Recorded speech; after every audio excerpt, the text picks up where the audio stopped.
Welcome in. We are live right here on SportsGrid with Game Time decisions on a Tuesday night. It is 2024, January 2nd.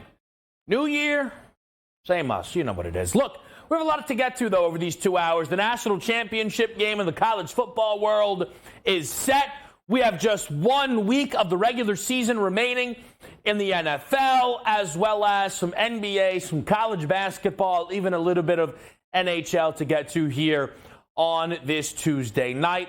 So let's open it up and kind of give you the outlook surface here of what is on tap on this Tuesday. And the semifinal coming off of yesterday, great time here on SportsGrid. A 10-hour marathon covering both the Rose Bowl and the Sugar Bowl, pregame and all the in-game coverage that you needed. We went to overtime in the Rose Bowl.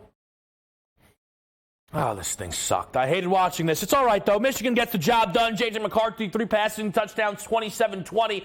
The Wolverines cover in overtime. A lot of controversy, a lot of discussion made about the play call by Tommy Rees in Alabama on a 4th and goal in OT. Jalen Milroe on a quarterback power. Didn't leave a lot of opportunities or options there for the Crimson Tide on the play that ended their season. Michigan will see Washington in the national championship game. Michael Penix with 430 passing yards and a 37-31 finish.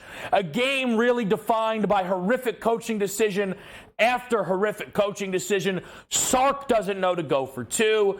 DeBoer doesn't know how to run out of clock. And Texas nearly ended up stealing the game, but more bad Sark play calling, and Texas loses outright as a 4-point favorite. The Sugar Bowl also going over the listed total. The national championship number climbing a little bit early, up from 54.5 to 55.5. Our radio audience is live with us here on this Tuesday night. I'm Kevin Walsh. It's Game Time Decisions on SportsGrid Sirius XM.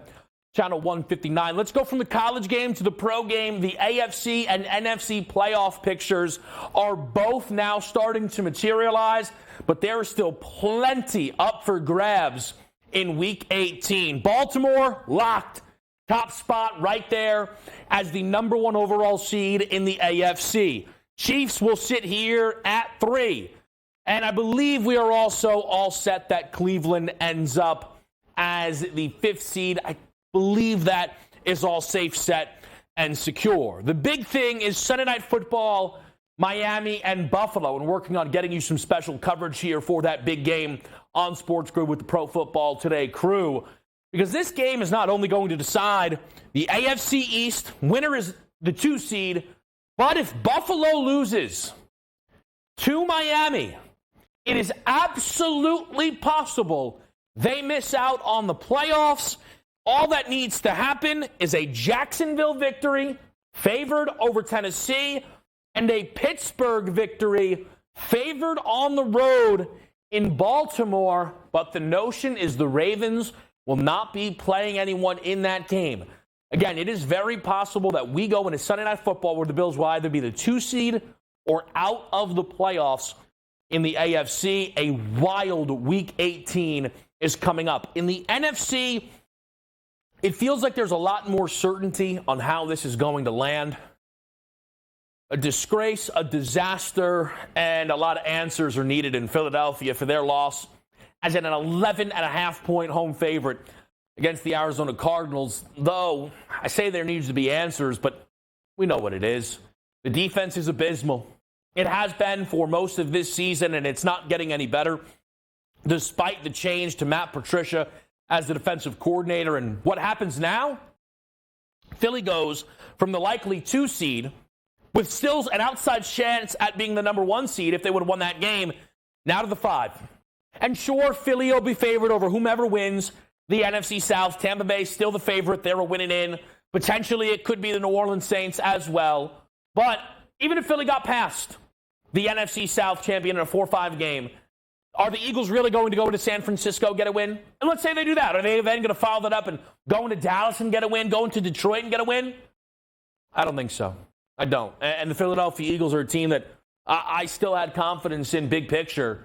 And then that Arizona loss changed the whole story. Speaking of big picture, though, books haven't lost all confidence. The sixth best odds here for the Eagles at 12-1. The top five all underneath the 10-1 marker. San Fran, though, still stays with a comfortable gap between the Ravens. However, look at the Ravens gap between Dallas, Kansas City, and Buffalo. Both top seeds getting a ton of respect, and many feel that we are on a collision course to a rematch from that game just a couple of weeks ago in Santa Clara. Back-end teams here, Miami, Detroit, Jacksonville, and Cleveland rounding it out. I didn't get into it a ton, but Jacksonville is a simple win and in. A loss, though, is beyond disastrous, as that will almost certainly guarantee, and I believe it does, they will not be the winners of the AFC South, potentially not even in the postseason. Saturday night, after we get to watch the Steelers and the Ravens, we're going to get to watch the Colts and the Texans line it up. And the winner is going to the playoffs with the potential to still win that division. And that, of course, would impact your Super Bowl odds as we continue to follow everything going on in the NFL. Let's pop it over to the NBA slate tonight. It's a fun one. We're involved with it here. There is a great basketball game, though, in Oklahoma City. 26-6 Celtics, 22-9 Thunder. Two of the only three teams in this league that are top six in offensive and defensive rating. That other team being the Philadelphia 76ers. The Thunder, though, a 4-point home underdog to the Celtics. Injury reports are clean here.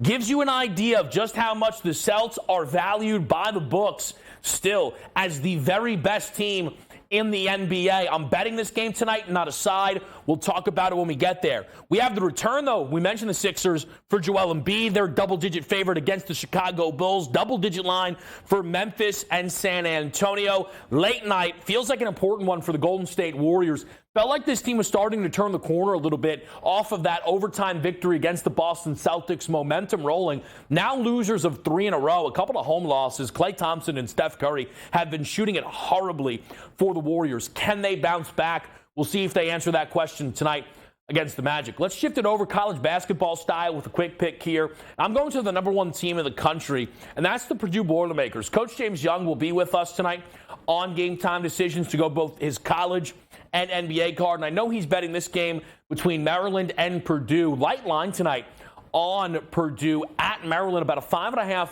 point spread. But I'm going to trust the team total, play it over 73.5. Purdue, no stranger to playing top 25 defenses. This is going to be their fifth game this season against a top 25 defense. The over is 4-0 in their games. Specifically, the team total for Purdue is 3-1 towards the over. Just narrowly missing out on that number against Xavier. That was a very tall number for them at home. A road number here, little depressed. Maryland's getting plenty of respect.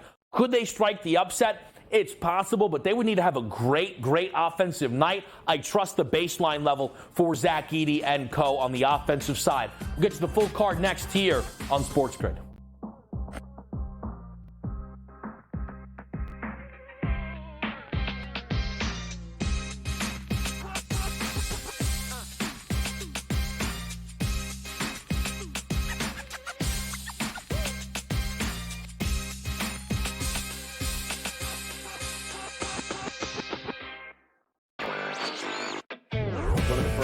To legalize sports betting and finally, quietly, legalizing the online portion. And that, of course, is Delaware. Delaware offered parlay cards through their lottery for years. Right. And the local retailers didn't want to lose that money. They didn't want to lose the guys that were coming in to fill out those parlay cards. And, they're buying some beef jerky and chips on the way out of the store as well. Newswire. Only on SportsGrid. Your gut says Miami is going to win, and you should take the over. Your gut also said your NFT selfies would only go up in value. They didn't. But your head is on SportsGrid and knows the QB is in concussion protocol. The backup has a 45 QBR against the zone coverage. The New York D has the most sacks in the league. So yeah, trust your head. It's smarter to be on SportsGrid. quarterback at quarterback. We're going to lay some juice. We're going to have some dog prices, and we're going to go right in the middle. Because I don't know what they're doing. To me, they're in a complete rebuild, Kev. Go run. That's where overbackers on this 51.5 shot. Right now we saw a little bit more over money, but it's hovering right around. The winner of this game will be the division I don't favorite. care if they win, because all we care about is the money, baby, the money. Pro Football Today. It's smarter to be on SportsGrid. I'm laying the 14.5. And against the number as an underdog this year, meaning when they cover, they went out by beat. There's a very real chance that this Michigan season is the best chance they will have. Oh, Rocky Top, Tennessee. So, am I just a side better now? I'm right here on Saturday on College Football Today. It's bowl season, baby. College Football Today. It's smarter to be on SportsGrid. SportsGrid, your 24/7 sports wagering network. Fantasy Sports Today. They were saying there's no way he could not possibly do this. He won't hold out. Pro League Soccer, powered by Marca. Scoring teams in the league. They have 80 goals so far. College Football Today. The Hawks team total in the first half is 0.5. Pro Football Today. Interesting props in this game, but I would be cautious laying this number here with the Houston Texans. In-game live all access. In terms of these wild cards and in terms of the playoff picture. In-game live, prime time. Rich, I don't know, man. This has just been one of those games that doesn't make a lick of sense. In-game live, overtime. You want to give you over 3-1 on a pretty good team. It's hard not to take some flyers. Football full circle. Well, NFL officials stink. They always will stink, and they'll always ruin the game. You know, that's just part of what it is. It's smarter to be on SportsGrid.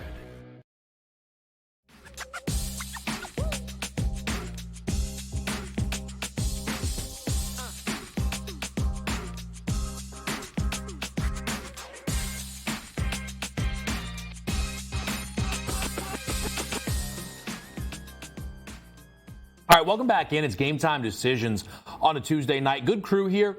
Tonight, JY is going to stop by for about a half hour. We'll get his basketball card. For me, it's all hoops as well. Tom Vecchio will stop by. I'm sure some NBA from him as well as the NHL slate.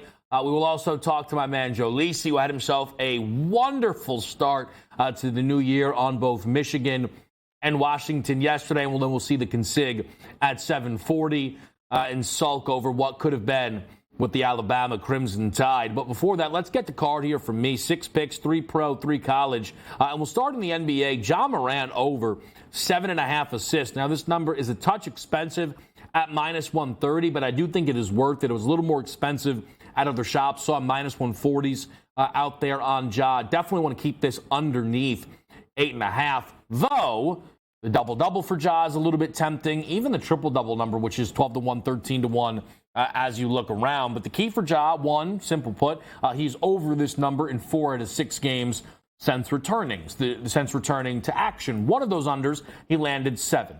The other was his last game out, which was just 3 assists in a game that the Grizzlies scored 92 points. You know me, it's a simple bounce-back spot here for Memphis tonight against San Antonio with a team total of 123.5. This is an excellent spot for Ja Morant to bounce back in the assist category. The only time we saw this team score 120 plus with Ja, he had 11 assists in that game. That is the expectation tonight against an awful Spurs defense who has the 6th worst defensive rating in the NBA. On a side, I'm going to bet the Warriors tonight, laying 3 points against the Orlando Magic at home. This is a key spot for the Dubs. Admittedly, if you just go simple, pure ATS trends, you'd probably grab the Magic plus the points and run and hide. But Golden State right now needs this game in a major way. When you take a look at this team fighting to get back over 500 at one point and now have returned 2 games underneath. At home here, though, laying only 3 points, I like the opportunity to catch this younger team on a West Coast trip, just lost but hung with Phoenix. They did that, though, with their 2 top guys in Bancaro and Franz Wagner, both scoring 25 plus, both well over their averages there. One is due to take a step back in this matchup against Golden State. But when you talk about Due, you talk about Steph, and you talk about Klay Thompson. Both of these guys right now, during this 3-game losing streak, are incredibly easy to point to as, again, one of their worst 3-game stretches of basketball. Steph on Christmas against Denver, 7 of 21, 18 points. Against Miami, his worst game of the season. We bet him that night for a best bet bounce back spot. Didn't have it. 3 of 15, scores 13 points. He had 25 against Dallas. Atrocious shooting still from Steph. 9 of 25 from the field. He shot at 3 of 10 from 2. And all of that sounds bad. And then you look at what Klay has done. Klay Thompson in his last few games is shooting 6 of 22 from 3. Klay got benched at the end of the game against the Dallas Mavericks. But these two guys at home get hot against a team that's a little bit too young here, I think, to grab this one off of a Golden State group that really, really needs it. Plus, I like the fact that TJD, Trace Jackson Davis, is starting to sneak into that starting lineup for the Warriors, add a little bit of spring there, and attack the glass, steal a couple of extra possessions with those offensive rebounds. But the game of the night, we've talked about it at the top. No doubt, it is going to be the Thunder and the Celtics. I want to get you the odds, the most up-to-date odds for this game everywhere. Boston right now is 4, or there is 1 3.5. So some buyback coming on Oklahoma City. Your total right now as high as 241. And that means this number is working against me. There are still some 240s out there, as well as some 240s and a half. But I'm playing this number under at 240. There are only 4 teams in all of basketball that are top 10 in both offensive and defensive rating. The Thunder, the Celtics, the Sixers, and the Nuggets. And Boston has played Philly 3 times already this year. Those totals, 229.5, 224, 218.5. Yes, the Thunder are faster than Philly. They're not that much faster. They're not better offensively than the Sixers. They just aren't. The offensive rating, there's by no measure you can get to that conclusion. OKC played Philly this year. 230.5 was that listed total. And Boston is slower than Philadelphia. And Denver's also a pretty slow team. And OKC has played them multiple times. 239 was a total once and 236.5. And both of those games went under. This, for me, is a spot where you get 2 high-level teams. And the key to this game is that Boston shows up respecting what the Thunder have done this season. And the Celtics are playing great ball once again. Winners of 6 in a row. This started out on a West Coast trip where they lost the first game at OT to Golden State. And that loss, by the way, is the only thing in front of this team from being on a double-digit win streak right now. There's a reason the Celtics are booked like the best team in basketball. They are the best team in basketball. You know, when we get to April and May and we're talking about can Boston win the title, the questions that will arise then, they're not going to arise now in January or in December, and they won't by the time we're in February. This team has too much depth. They just have to show up, and this season they have. And they need to tonight in Oklahoma City. So I'm playing the under. I'll say this for the people that are going to look to bet the Thunder. The Thunder have been an incredible ATS team for years now. But if you'll notice this season, this is going to be the 5th time they're a home dog. They are only 2-2 so far. When the Thunder are booked as a home underdog this season, it's a rarity, and it is for a reason. If I was betting a side tonight, I would actually trust the Boston Celtics to step up. On the college side, we also told you 3 picks there. It starts with the Purdue team total over the 73.5. I like that they've already seen great defenses this year. And Maryland, by the way, a top 25 defense, kind of the worst of that bunch, right? Xavier, Marquette, Tennessee, Arizona. Purdue's comfortable against the best in all of college basketball. It's how they earned that number 1 overall ranking. Plus, the Purdue singular loss this year was on the road in Big Ten play. This should be a Boilermakers crew that shows up tonight ready to play.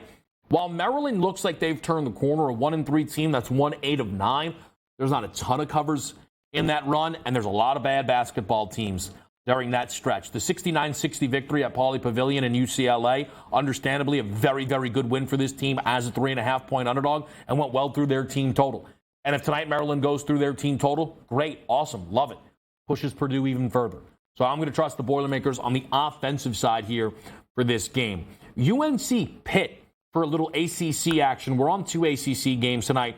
On the Pitt side of it, Blake Hinson has been their top man throughout this season, but he has hit himself just a little bit of a cold spell, averaging 19.5 points per game on the season. But in his last two, against Purdue Fort Wayne, 2 of 10 shooting, just 5 points. And then against Syracuse, 3 of 12 shooting, only 11 points for Blake Hinson. But specifically, it's the three-point line that catches my attention. When you look at Pitt's this season and their matchups against Power 5 major conference opponents. Okay, I know it's not really a Power 5 in college basketball, but you get what I mean.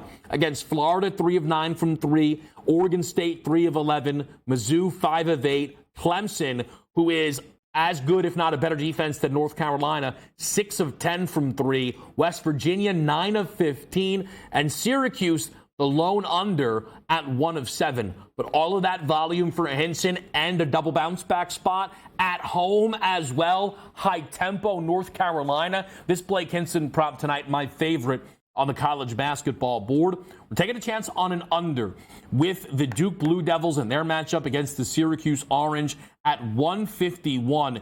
Duke this season is 4-1 to the under against defenses that rank inside the top 100.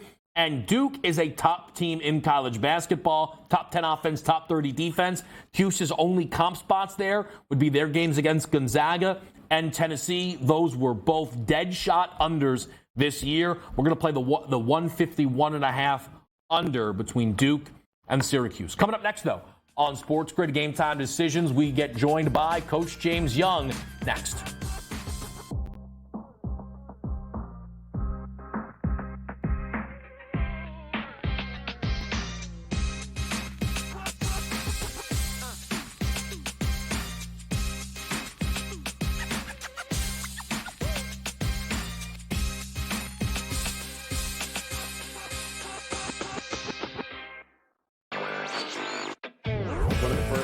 To legalize sports betting and finally, quietly, legalizing the online portion. And that, of course, is Delaware. Delaware offered parlay cards through their lottery for years.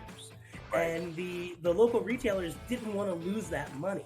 They didn't want to lose the guys that were coming in to fill out those parlay cards. And, they're buying some beef jerky and chips on the way out of the store as well.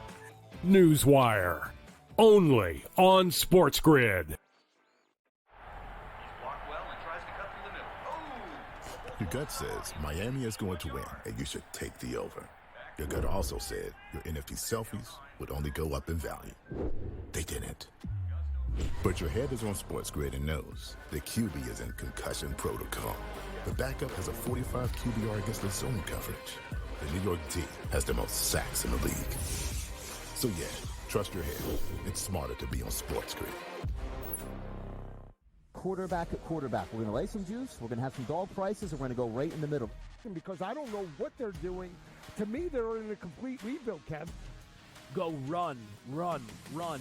That's where overbackers on this 51.5 shot. So right now we saw a little bit more over money, but it's hovering right around. The winner of this game will be the division favorite. I don't care if they win, because all we care about is the money, baby, the money. Pro Football Today. It's smarter to be on SportsGrid. I'm laying the 14.5. And against the number as an underdog this year, meaning when they cover, they went out by. There's a very real chance that this Michigan season is the best chance they will have. Oh, Rocky Top, Tennessee. So, am I just a side better now? I'm right here on Saturday on College Football Today. It's bowl season, baby. College Football Today. It's smarter to be on SportsGrid. SportsGrid, your 24/7 sports wagering network. Fantasy Sports Today. They were saying there's no way he could not possibly do this. He won't hold out. Pro League Soccer, powered by Marca. Scoring teams in the league. They have 80 goals so far. College Football Today. The Hawks team total in the first half is 0.5. Pro Football Today. Interesting props in this game, but I would be cautious laying this number here with the Houston Texans. In-game live, all access. In the NFC in terms of these wild cards and in terms of the playoff picture. In-game live, prime time. Rich, I don't know, man. This has just been one of those games that doesn't make a lick of sense. In-game live, overtime. You want to give the over 3-1 on a pretty good team. It's hard not to take some flyers. Football full circle. Well, NFL officials stink. They always will stink, and they'll always ruin the game. That's just part of what it is. It's smarter to be on SportsGrid.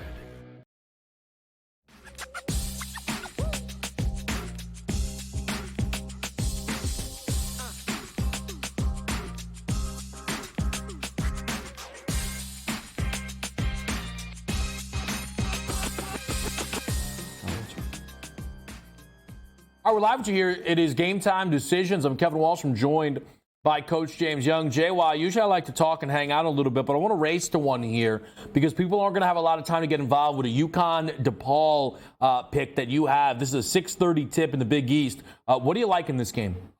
I'm going to go with Tristan Newton over 16.5 points. He's averaging 16.2 points per game. Here's why, Kate. One, Klingon is out, so there's going to be more shots attempts for him. Yep. But 32% of his scoring is on pick and roll as the ball handler. Well, who is in the 12th percentile defending the pick and roll? That would be the DePaul Blue Demons. So I do think it correlates for a guy like Tristan Newton that he has missed it 5 straight, but he has to get going a little bit. Remember the last game, they're just figuring he just missed one by a point, I do believe, or 2. And then it was the first game without Klingon. There was only like 1 day prep. They've had it over a week. I think the last time they played was the 23rd. They probably came back the 26th or 27th. They've had 5 days of practice to prepare for this. Tristan Newton over 16.5 points for UConn tonight. All right, folks, make sure you're locked in. Tristan Newton leading this team in points, in rebounds, as well as assists. JY, now that we've been able just to make sure that people get that 6:30 tip, how are you? Feeling good? We're liking the college basketball right now? Right. You know what? It's crazy, K-Dub, because this season's already been madness in regards to upsets, teams playing well, teams not playing well. So what I tried to do today is I'm trying to find teams in bounce back spots, right? Teams that have not played well, or maybe haven't played well traditionally on the road, them going on the road, or something like FAU who lost last game, Creighton who hasn't played up to expectations as of late. So I try to look at those things as you get conference play because teams want to start to get rolling now that we're now in the beginning of January. Yeah, I want to ask you specifically, though, with the Tristan Newton pick, mentioning that Donovan Klingon is going to be out for this team. Now, at some point, he is expected to return, but how do you then try to evaluate the Huskies' big picture? Defending national champs, I think they've been excellent for most of this season. Their only losses with Klingon, of course, coming to Kansas on the road, 4-point loss, that never too damning. And the 15-point, loss at Seton Hall was not great, but the Big East this year maybe can be a little bit wild. I'm just curious how you attempt to how much you can value these UConn games with a player like Klingon missing. Well, you can evaluate to see what kind of players step up. Like, what does Tristan Newton do now without Donovan Klingon? A kid like Castle, the freshman, does he step up and start to get going? Caravan was one of these guys last year that got going the second half of the year once they get into conference play. It was amazing. When I coached at Monmouth, people used to say you use the non-conference to get ready for the conference play. Now, you're right. The Big East may be better than we thought overall. We'll see what happens with some of these teams. Seton Hall, I happen to know, obviously, Shaw and Ryan Whalen pretty well. So I know that, and I've seen this team up close. They can play, but they're kind of inconsistent. So you're going to see this at the Big East, with that top of the line with Marquette and UConn. Now, obviously, Marquette probably moves to the favorite now that, Klingon is out for a substantial period of time. The team that we need to watch for, honestly, to me, it's Creighton. What are they? I mean, because we thought this team was a top 10 team coming into the year, obviously with Shireman and Kalkbrenner, the big center. Obviously they lost some kids with Nemhard and the other kid on the transfer market. So they should be better. It'll be interesting now because now you get into league play. So it may take a couple of weeks to evaluate the Big East, but I still think at the end of the day, UConn is going to be up there at the top of the league. Yeah, I would say with Creighton, the first loss to Villanova, while that is, it's unfortunate you lost your first one. All these teams lost their first one. Mm-hmm. The issue for Creighton was their follow-up game was at Marquette. That was the, you know what I mean?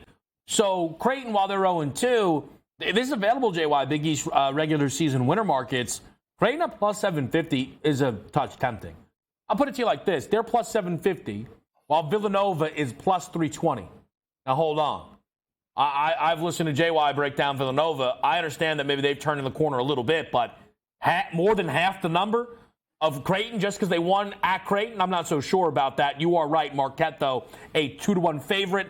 UConn plus 210. All of those markets literally closing just now, though, because we are going to be tipping off between DePaul and UConn. Let's go to the number one team in the country, JY. Purdue goes to Maryland as about a 5.5, now climbing maybe a 6.5 point favorite here for the Boilermakers. How do you feel about this game in the Big Ten?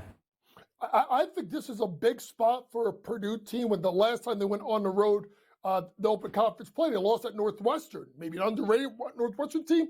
But to me, Maryland has been this herky-jerky team that I think is maybe one of the teams that's underachieved as much as anybody in the country. You thought with guys like Young coming back, you thought they were going to be a dynamic team. Their best win was at UCLA.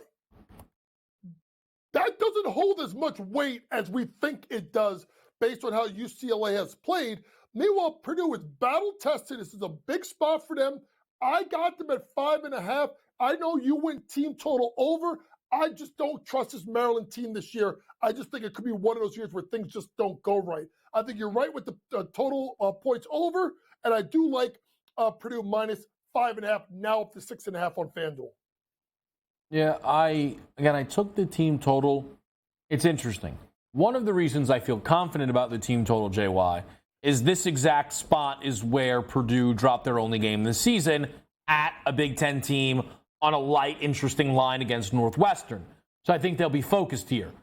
But because of that loss, it's why I felt more comfortable with the total as opposed to having to lay aside. But it's also why I took a team total as opposed to playing a full game over. Because if Purdue was locked in on the offensive side, Maryland could struggle to crack, 60 in this game. So that's kind of the way this all evens out here. Let's continue to push forward and bring up FAU. I don't know, man. I told you this the other day. I'm really up. I don't know why. I don't hate FAU. That's not going to be like a gimmick or for me. I don't. But I'm not in on this team. And that Arizona double overtime win legitimized everything about them. And they followed it up by losing at Florida Gulf Coast. Like, I get it, they beat Arizona. I get it, they hung with Illinois. They beat A&M. This team has losses to Florida Gulf Coast and Bryant, JY. This is not one of the 25 best teams in college basketball. I don't care. Well, first things first, shout out to little Martelli, Phil Martelli's son, who's done a pretty good job at Bryant since taking over with Jared Grasso. Your guy, Jared Grasso, former Iona assistant, stepped down at Bryant. So shout out to little Martelli for getting the job done over at Bryant. But to me, the reason why I like this tonight is the bounce back spot, right? 17.5 point favorite versus Florida Gulf Coast. They take the L. Now they have to come back versus an East Carolina team who was terrible on the road. Only last time they were on the road, they lost by 22 to a middle-of-the-road George Mason team of the Atlantic 10. So to me, if you want to prove yourself, and this is the first game in the league, right? First game in this new league, in the American, this should be a spot where you should step on the court and absolutely blow a team out, especially after losing your last game before Christmas. You get that long break. You got time to think about it. Dusty's Makes kids are going to be fired up to play. I'm going to take FAU minus 16.5 tonight. I absolutely understand the angle. I thought about that. Obviously, the follow-up game from the Bryant loss was Butler. They win 91-86 as a 6.5 point favorite. It's a narrow margin, right? This is a much different spot. Laying a big number like this, they can flex muscle, and they're going to need to. For FAU, they're going to be in the tournament. We know that. But playing in the American this year, which has some good teams, Memphis most notably, it is not going to be super easy, I feel, for FAU because this conference lost Houston to gain a ton of points, JY. And you would think wins over A&M and Arizona is all they needed, but they messed it up. The funny, again, if FAU right now was 10-1 and their only loss was Illinois, then I wouldn't be saying any of the things I'm saying, right? Mm-hmm. But I think I can tell you right now, we fast forward to March. We're looking for a team on a 4 line to get upset. We're looking, or 5 line, whatever. FAU is going to be that team that everybody talks about because we've already seen it this year with Bryant and Florida Gulf Coast, being, 15, 14, 16 seed caliber teams. Yeah, and I think that's why it's important for them in this new league to do what Houston used to do, K-Dub, which is beat the snot out of everybody any chance they get because they don't get a lot of opportunities to showcase and flex their muscle in the American. So that's why I love Florida Atlantic tonight, minus the 16.5 versus an East Carolina team is just not very good at all. JY, I don't want to rush you too much on the other picks there with Creighton and St. John's, but I'm excited to get in. We'll get through those picks because we have a little bit of time with some Big East basketball. I will just say we are underway with that DePaul and UConn game. 2 minutes in, nobody scored. That's a little, that's 2 minutes, JY. 2 minutes to scoreless basketball. What's that live total now? So is that a rock fight, JY? Is that a rock fight? And maybe a little bit of rock fight, K-Dub, Hey, listen, it happens. Rock fights, hey, rocks come in all different shapes and sizes, my man. Some are little, some are big. This is a little rock fight. You got to get comfortable. You got to get comfortable in a rock fight, man. We're going to take a break. We'll finish out the college basketball picks from Coach James Young, as well as get his NBA selections for you on this Tuesday.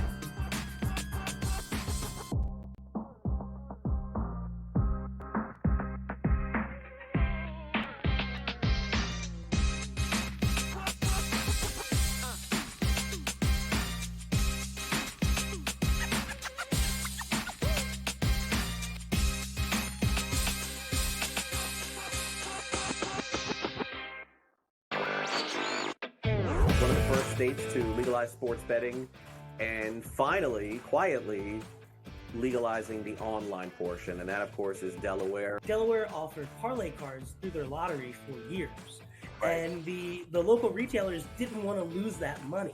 They didn't want to lose the guys that were coming in to fill out those parlay cards. And, they're buying some beef jerky and chips on the way out of the store as well.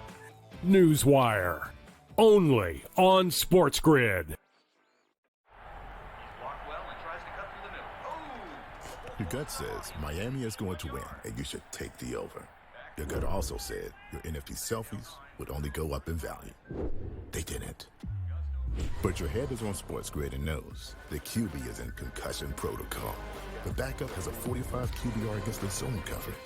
The New York D has the most sacks in the league. So yeah, trust your head. It's smarter to be on SportsGrid. Quarterback at quarterback. We're going to lay some juice. We're going to have some dog prices, and we're going to go right in the middle. Because I don't know what they're doing. To me, they're in a complete rebuild, Kev. Go run, run, run. That's where overbackers on this 51.5 shot. So right now, we saw a little bit more over money, but it's hovering right around. The winner of this game will be the division favorite. I don't care if they win because all we care about is the money, baby, the money. Pro football today. It's smarter to be on SportsGrid. I'm laying the 14.5. And against the number as an underdog this year, meaning when they cover, they went out by. There's a very real chance that this Michigan season is the best chance they will have. Oh, Rocky Top, Tennessee. So, am I just a side better now? I'm right here on Saturday on College Football Today. It's bowl season, baby. College football today. It's smarter to be on SportsGrid. SportsGrid, your 24/7 sports wagering network. Fantasy sports today. They were saying there's no way he could not possibly do this. He won't hold out. Pro League Soccer powered by Marca. Scoring teams in the league. They have 80 goals so far. College football today. The Hawks team total in the first half is 0.5. Pro Football Today. Interesting props in this game, but I would be cautious laying this number here with the Houston Texans. In-game live all access. The NFC in terms of these wild cards and in terms of the playoff picture. In-game live, prime time. Rich, I don't know, man. This has just been one of those games that doesn't make a lick of sense. In-game live, overtime. You want to give the over 3-1 on a pretty good team. It's hard not to take some flyers. Football full circle. Well, NFL officials stink. They always will stink, and they'll always ruin the game. You know, that's just part of what it is. It's smarter to be on SportsGrid.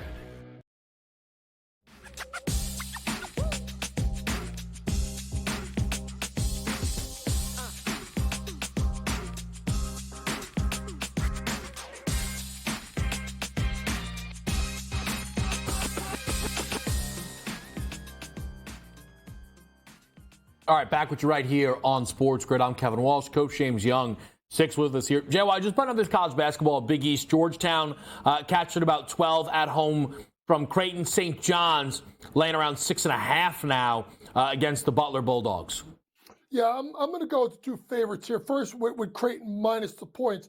They lost 3 of the last 4 games. You talked about their loss in being 0-2 in league play. Listen, Ed Cooley's going to turn around Georgetown. It's just not this year. This is a big spot for a Creighton team that needs to win and win impressively. Give me Creighton minus 12.5. And then the Johnnies, like this is a big spot for them versus Butler. It was 4.5. It has moved significantly up to 6.5. With tip-off about to take place. I think it's a little bit of a later game. I'm not mistaken in the Big East. But give me St. John's in the spot to go ahead. This is a big year for this guy. I mean, all the money got NIL and making a player for Pitino. This has got to be a game that he wins, and he's got to win, to me, by 6 to 10 points. I think they win by double digits. Give me the Johnnies.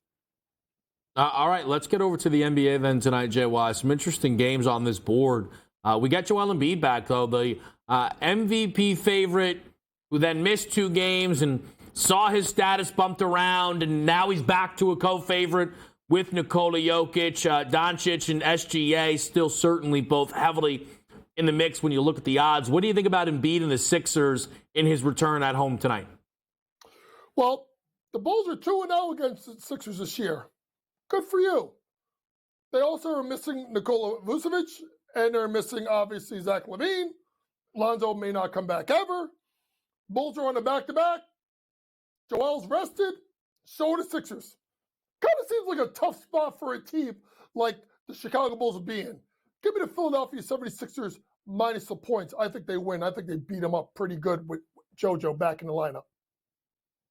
This is an important strong, but this is, I think, a spot for Philadelphia with Embiid back is nice. Though, JY, I was just going to take a leap of faith play that I ultimately backed out on, but Andre Drummond tonight, it goes against Embiid. Drummond right now has a points prop listed at 12.5 and a rebounds prop listed at 14.5, falling down now 13.5. For those that, I get it, have not been following a ton of Bulls basketball, it is still right now a high point period during the football season. Vucevic is out, and Drummond has started 3 games for the Bulls. In those games, 24 and 25, 7 and 16, 15 and 23. JY, he's literally one of the 5 best rebounders in the history of basketball. I don't even know how anyone could argue it. But I was thinking of taking an under on the idea that Embiid could just foul him out and he only gets to play about 16 minutes tonight. I'm curious what you think about that head-to-head matchup. JoJo going to smoke him. JoJo's going to smoke him. Because this is going to be a spot where this guy, listen, folks, until that game that he had 39 minutes, he hasn't played, 20, 22 minutes in a night? And now you're going to ask this guy on a back-to-back to go guard Joel Embiid after Embiid's been out? Like, I think it's a bad spot for Andre Drummond. To me, I think the under would be absolutely the play here for Drummond, in which the market, for a guy that you're right, is one of the best rebounders in the history of the NBA and will be and should be highly coveted at the trade deadline for a team looking for a backup center. Maybe the Knicks, if pressure doesn't work. So I do think that Andre Drummond does have value. I just don't like value on him tonight. I think that, again, is totally fair. You do like some value, though, on Tyrese Maxey? Talk to me about that. Yes, I'm going to go with Tyrese Maxey over 2.5 made threes over 10 of his last 15 games. And now if we start putting it together, right, like JoJo's being guarded by Drummond. He's going to probably get him into foul trouble. So now you have to start bringing double teams. Well, now that opens up Maxey from the three-point line. Chicago doesn't defend the three. Or in the middle of the road defending the three-point line. 3 out of the last 5 games he's gone over this. Tyrese Maxey gets busy tonight with his partner back. Give me Tyrese Maxey over 2.5 made threes. Maxey let me down against the Magic because I was looking for a little bit of value, JY, with Embiid out, high volume from 3. He just didn't shoot it as much as I thought he was going to, which was a little bit surprising. He ended up 3 for 6 on a 3.5 prop, and I kind of backed away from it. And I'm glad I did because he actually followed up the next 2 games with the volume, 9 attempts, 8 attempts, but only 2 makes in both of those games. So if tonight the efficiency gets a little bit cleaner, some better looks with JoJo around, it certainly lines up. Talk to me, though. Pels Nets here is kind of a sneaky game on this slate, but Brooklyn, losers of 3 in a row. Life a little more difficult when you're not playing the Detroit Pistons for a double up. Brooklyn sure could use this one. Do you think they get it? No, absolutely not. I don't think they get it. I think Brooklyn's sliding, K-Dub. And I think what's interesting here is the one thing that Brooklyn does really, really well is they shoot the ball from 3. Well, what does New Orleans do almost as good as anybody in the league? They defend the three-point line really well. So when you look at that and the fact that the Pelicans are just too strong inside for a Brooklyn Nets team, I like the Pelicans minus 5.5. I think the slide continues with Brooklyn. They've been a great story so far. I'm going to say, K-Dub, we've talked about it. They need Ben Simmons back. Because he shares the ball, he plays defense, he gets them out of breaks, gets them easy buckets. They're starting to come back to where we thought they were. I like the Pelicans minus the points at home. I will say with the Ben thing, JY, I don't know where you land on it. I won't spend too much time on it. But, man, for a long time, the idea was Ben doesn't want to play. Ben doesn't want to play. He's faking. JY, he was in a great spot to start this season. The Nets looked amazing. Relative to expectations, they were covering every game with Ben out there and available, it felt like. I just, and no one's ever going to line up and offer full apologies here, but it's not like all of a sudden he twisted an ankle, right? Wasn't a knee. It is the same back issue that kept him out time and time again. I just think people should kind of realize here that, unfortunately for Ben Simmons, his career that was projecting towards, I don't want to say Hall of Fame, that's a stretch too far, but I mean multiple All-Star appearances and All-NBA type of performances is really going to be cut short by injury more than anything else. Yeah, and I think that's the sad part about it because the talent is there, and you're right. He was in a spot in Brooklyn, let's be honest, no KD, no Kyrie, low pressure, right? They weren't expected. He just wanted to play basketball. And I feel like, honestly, Kevin, when he's healthy, I think he's a top 30 player in the sport. I know people would think I'm crazy because he can't score. But the way he impacts the game on the fast break, on the defensive end and passing the ball, he elevates everyone's game around them. And for a team that doesn't have a lot of great shot creators, he creates opportunities for everyone else. That's why their offense looked one way with him and one way without him, and it's starting to catch up. They need him back. He comes back, Kevin, they're going to be a fun team to watch because they got enough shooters and enough spacing where they can knock down shots, and he gets driving lanes, and then you got Claxton for the lob opportunities. All right, JY, we got a couple more to hit here. We're doing it's head-to-head again. We're head-to-head again. Under Celtics. Ooh. I'm on the under. I'm on the under. I'm on the under. Go ahead, make your case. Listen, I think you have two of the more dynamic teams offensively in the league. I think this number is light at 239.5. 6 of the last 7 games have gone over for Boston, 4 of the last 6 for OKC. Last 3 games they played 267, 248, 255. So they have scored in bunches. I think this will be an exciting game. And I think the narrative is that it would be, listen, could it be an old school playoff, 115, 109 game? Yes. But the way this NBA is up and down the floor, I think this game's going to have a lot of pace. Give me over 239.5 tonight. Here's what I will look. The talent will be on that floor. Trust me. I know what I might tune into. I understand that it could be halftime 71-64. I know. Okay? And not because it's an Indiana Pacers, nobody showed up to play defense. Just, hey, Derek White's got 6 threes at half. And Lou Dort has 4. It's all right, well, I'm sorry, I can't stop that. But JY, Thunder Celtics, 2 of 4 teams that are both top 10 offense and defensive rating in basketball, joined by both Philadelphia and Denver. OKC's games against Denver, 239, 236.5, all unders. The game against Philly was a 230.5, right? Now, I know the game went over, but we're talking about a pregame number. Boston is slower than Philadelphia. Boston and their games against Philly, 229.5, 224, 218.5. This is for 2 teams that I know are amazing offensively, but also amazing defensively, this is a very, very high number. I'm taking a chance that these defenses can step up here and make things difficult in this matchup. I'm kind of due. You took 2 off me the last time we went head-to-head. Trust me, you know I'm keeping track, JY. I'm due. I have to even it up. Give me the Wemby breakdown. What do you got for Vic tonight?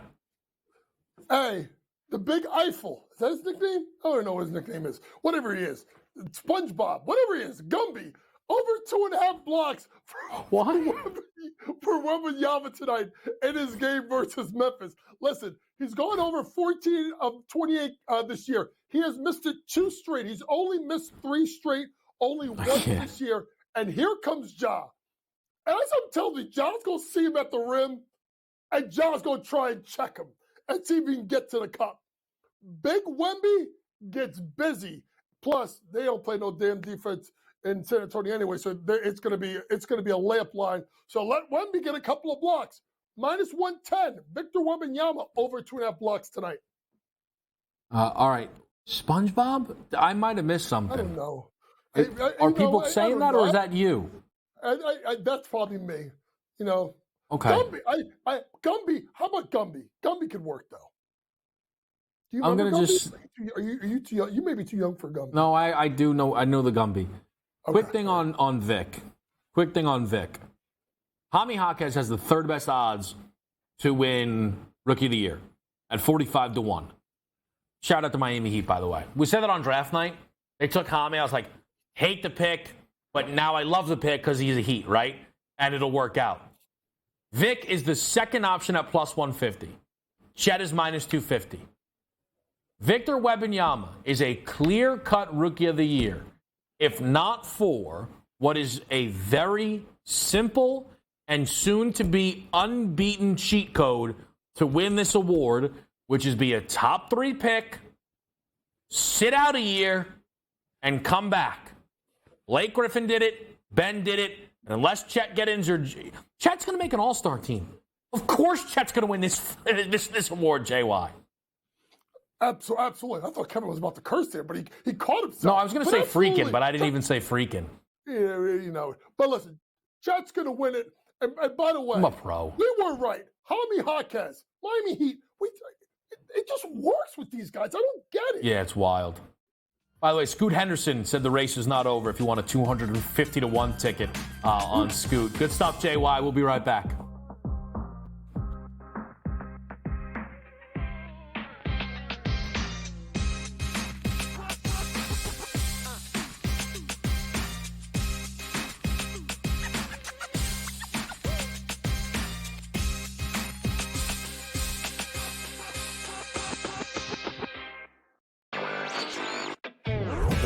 States to legalize sports betting, and finally, quietly, legalizing the online portion. And that, of course, is Delaware. Delaware offered parlay cards through their lottery for years. And the local retailers didn't want to lose that money. They didn't want to lose the guys that were coming in to fill out those parlay cards, and they're buying some beef jerky and chips on the way out of the store as well. Newswire, only on SportsGrid. Your gut says Miami is going to win, and you should take the over. Your gut also said your NFT selfies would only go up in value. They didn't. But your head is on SportsGrid and knows the QB is in concussion protocol. The backup has a 45 QBR against the zone coverage. The New York D has the most sacks in the league. So yeah, trust your head. It's smarter to be on SportsGrid. Quarterback at quarterback. We're going to lay some juice. We're going to have some dog prices, and we're going to go right in the middle. Because I don't know what they're doing. To me, they're in a complete rebuild, Kev. Go run, run, run. That's where overbackers on this 51.5 shot. Right now, he's a little bit more over money, but it's hovering right around. The winner of this game will be the division I favorite. don't care if they win because all we care about is the money, baby. The money. Pro Football Today. It's smarter to be on SportsGrid. I'm laying the 14.5. And against the number as an underdog this year, meaning when they cover, they went out by beating. There's a very real chance that this Michigan season is the best chance they will have. Oh, Rocky Top, Tennessee. Am I just a side better now? I'm right here on Saturday on College Football Today. It's bowl season, baby. College Football Today. It's smarter to be on SportsGrid. SportsGrid, your 24/7 sports wagering network. Fantasy Sports Today. They were saying there's no way he could not possibly do this. He won't hold out. Pro League Soccer The powered by Marca. scoring teams in the league. They have 80 goals so far. College Football Today. The Hawks team total in the first half is 0.5. Pro Football Today. Interesting props in this game, but I would be cautious laying this number here with the Houston Texans. In-game live all access. In the NFC in terms of these wild cards and in terms of the playoff picture. In-game live, prime time. Rich, I don't know, man. This has just been one of those games that doesn't make a lick of sense here. In-game live, overtime. You want to give the over 3-1 on a pretty good team. It's hard not to take some flyers. Football full circle. Well, NFL officials stink. They always will stink, and they'll always ruin the game. That's just part of what it is. It's smarter to be on SportsGrid.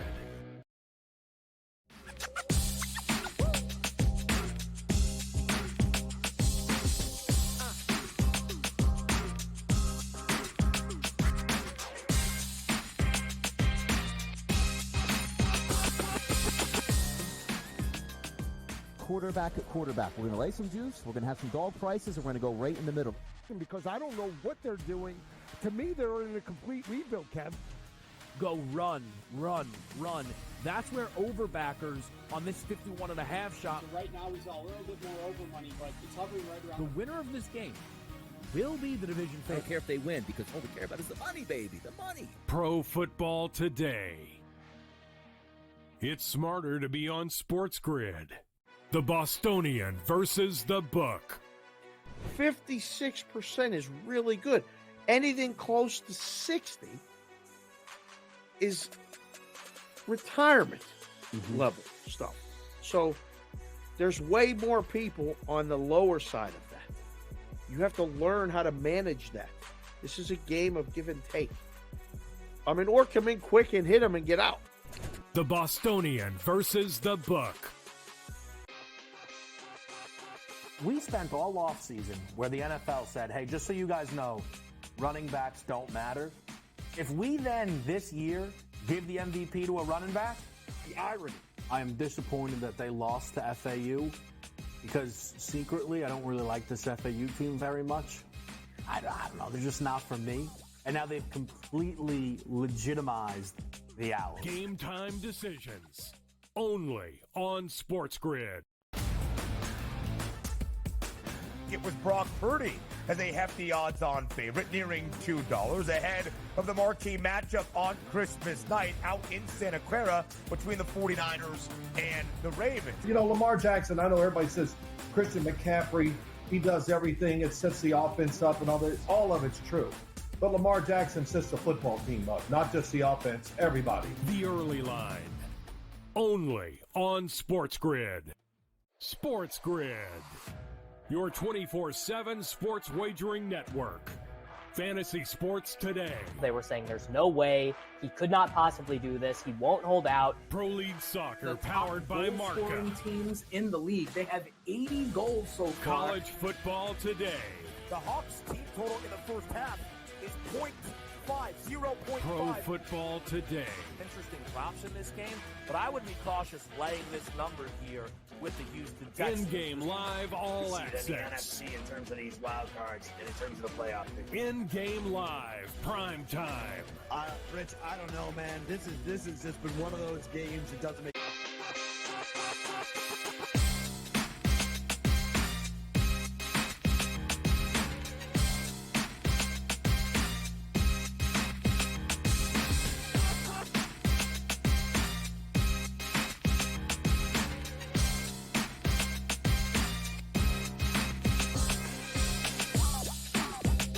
Back with you right here on Sports Grid. It is game time decisions. I'm Kevin Walsh with you on this Tuesday night.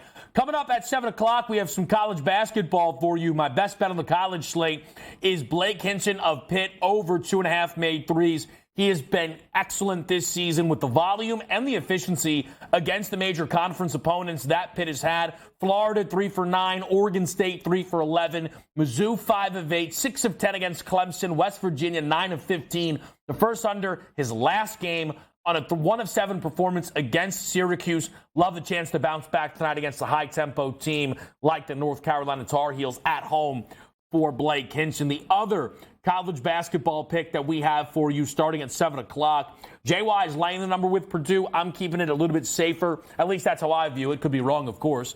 With a team total over 73.5. This is going to be the 5th game this season that Purdue has played against a top 25 defense on KenPom. And Maryland checks in at 25, which actually means of that bunch, Maryland would be the worst defense.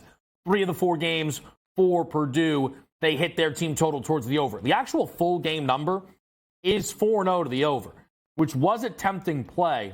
But, and you're kind of, JY's laying the number with Purdue. I don't think it gets there without the Boilermakers. This team has only 1 loss this year. It was on the road in Big Ten play. Purdue needs to be able to step up and lock in and avoid the same disaster that already happened to them.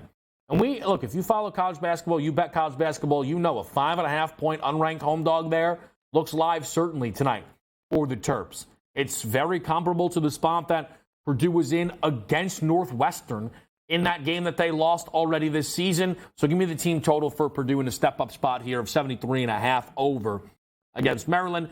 You'll see on the screen right there, Duke Syracuse tonight under 151. We'll reset and re-rack that a little bit later. But I want to bring on our radio audience. We're with you here all across the Sports Grid network, including Sirius XM channel 159. Happy to have you here on a Tuesday night. I do want to get Davis Maddock in the mix, who has an SGP for us tonight in a game that I'm already on. And it does look like we'll be on some opposing sides here tonight, which is a theme I've noticed for myself and this game. While I like Golden State, it doesn't seem like many others do. Let's get over to Davis Maddock for an SGP here tonight for Warriors Magic.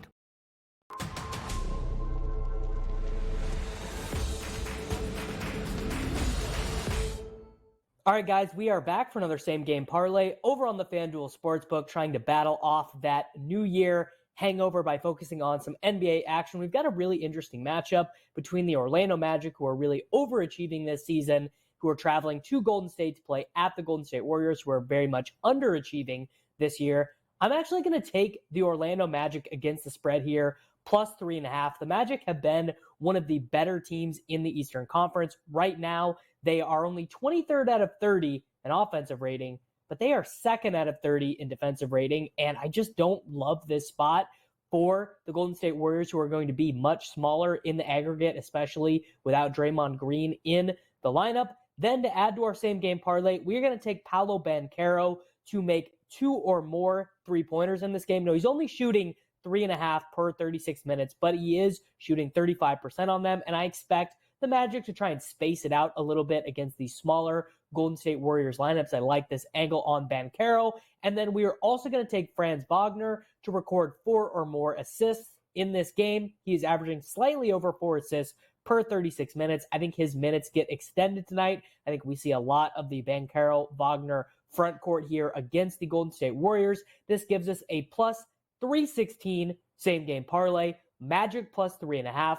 Paolo Banchero, 2 or more made 3-pointers in this game. And Franz Wagner to record 4 or more assists in this game. Good luck, everybody. All right, appreciate the breakdown there from Davis Maddock. He's on the Magic in that parlay plus 3.5. I'm laying the number with the Warriors here tonight going up against Orlando. Lay the 3. I think it's a double bounce back spot for their 2 superstars in Klay Thompson and, of course, Steph Curry, both shooting really poor during this 3-game losing streak at home tonight against a young team who's on a West Coast road trip now. I like this spot specifically for Golden State. And I do want to just take a quick second, though.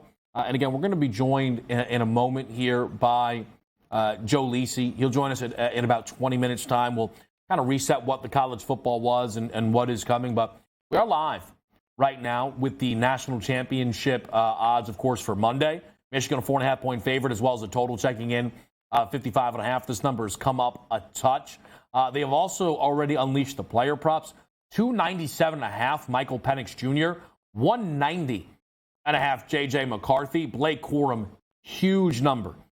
23-yard increase game over game from Alabama to Washington. A 101.5 price here for Blake Corum, hanging a 22.5 number for his rush attempts prop. Jalen McMillan is a 66.5, was a loser for me, unfortunately, yesterday for a best bet. Did not have the targets that I was hoping for.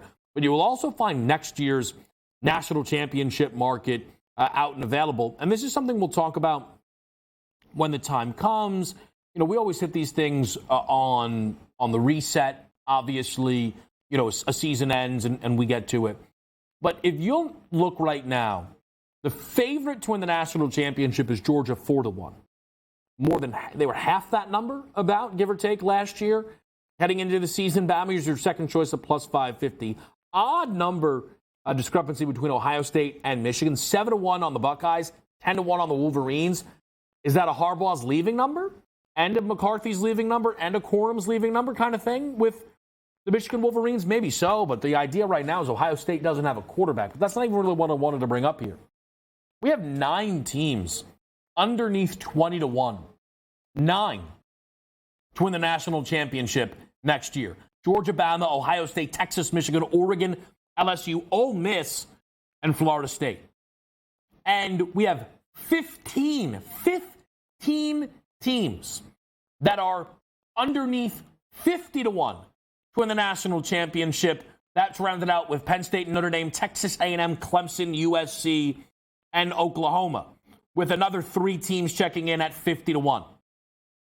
This is a major change that I was wondering how it would be priced into the market. These big, unbelievable national championship odds that you could get way down the board, right? Some folks had a Washington huge ticket, of course, 2 years ago. Some major TCU tickets. Those will evaporate. But even the mid-range, big numbers that you were able to locate and find.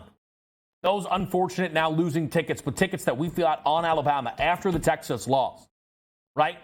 40-1s. You will never see that again with Alabama unless they are actually dead to rights and not getting in because of the increase.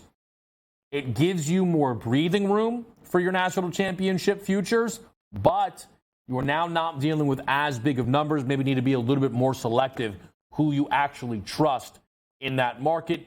Just something to keep tabs on, certainly, as we're all the second this college football season ends. We get a little bit excited for next year's college football season. Up next, right here, though, on SportsGrid, we're joined by Tom Vecchio to break down the NBA as well as the NHL.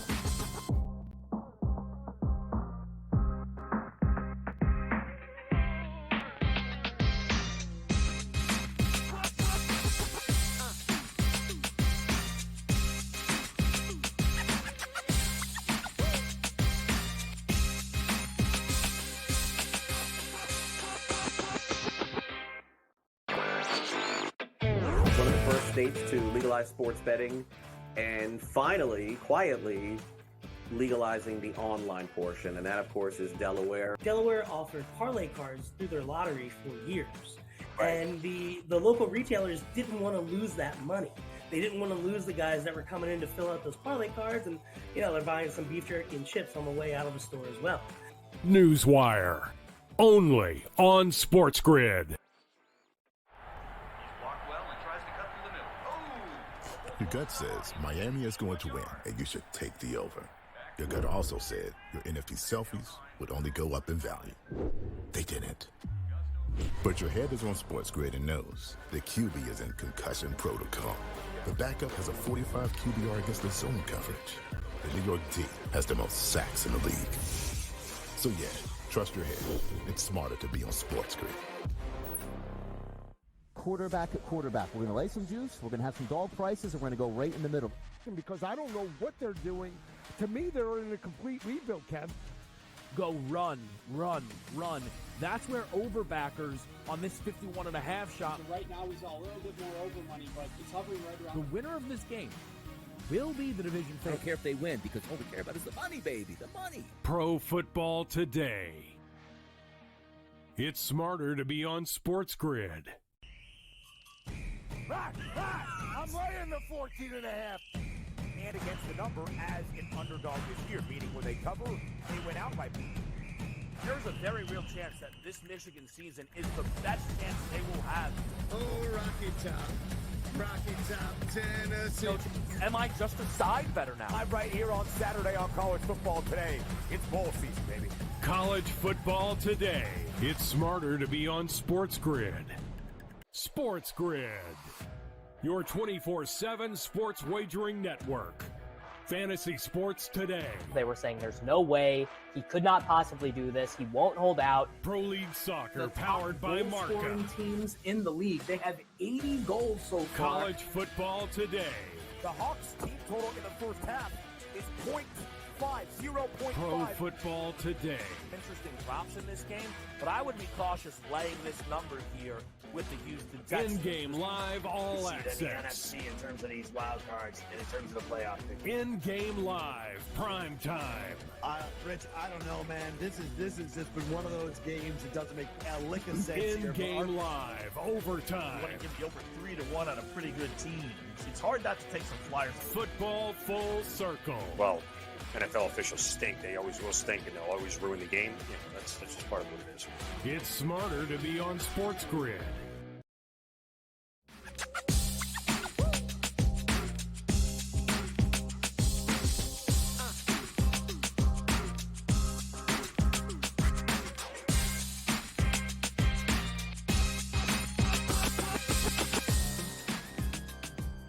Live as you're right here on SportsGrid. I'm Kevin Walsh.